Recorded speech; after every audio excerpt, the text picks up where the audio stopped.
So, you're a father of 4 daughters. What part of that played a role in you wanting to take on this film? Quite a big one, I think. I feel like I've never really explored being a dad in my work before. I mean, I must have had kids in Nanny McPhee 2, which I appear in the last minute of, and I had a son in Big Fish, but I haven't made a film that's like an exploration of parenthood, you know, what it means, that unique relationship that we have with our kids. And so for me it was a big opportunity to do that, because I've been a dad for 16 years. I know what it's all about. I know what that feels like to be with your children, and how it feels when they, you know, bang their head or cut their finger or something.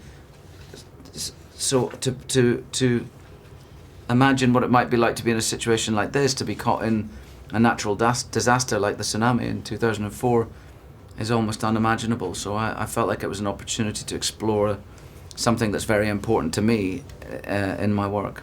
I read that you had put a lot of yourself into this character. Yeah. A lot of you, real life you. Yeah, I think so. I mean, it's not. I wanted it to feel like the real guy, Henry, who's a Spanish gentleman. There's the family, the real family, are a Spanish family. So we made them a British family. But at the same time, I didn't want to lose him. I still wanted it to feel like him.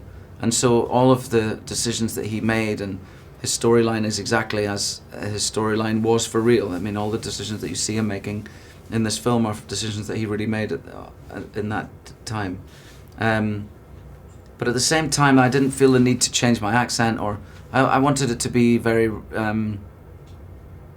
I think with the kids, I knew there would be a lot of improvising with the children, and it's easier to do that without having to think about an accent, or right.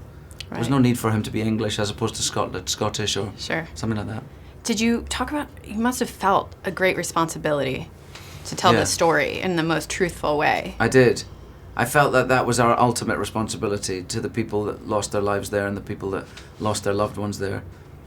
If you're going to make a film about something that really happened like this, you've got to take that very seriously, and you can't let the movie sort of take over. You can't, you know, the trouble is with putting a movie camera on anything is that it gives it a certain glamour, or it turns things into a movie. That's what its job is, the camera. But if it felt too much like that, if it felt like the shots were becoming too sort of cinematic, we would always discuss it, and I would bring it up with Juan Antonio Bayona, the director, and say, I think it's too. It makes sometimes it makes you look heroic, you know, and that was the last thing we could do. We never wanted to be saying that this family survived because they were braver than other people. Because then you're saying that the people that didn't survive didn't try hard enough, and that's just not the case. What do you hope audiences take away from seeing this film? I don't know the answer to that question. I never know the answer to that question for any film, because it's not for me to say, really.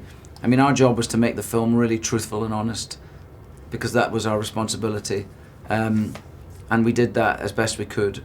And there's something very devastating about watching it, because you can't help but imagine what you might do in a situation like that. And that's something that makes you feel a great deal and look at yourself. And I think that's a good thing if that's what cinema does. So. Absolutely. Yeah.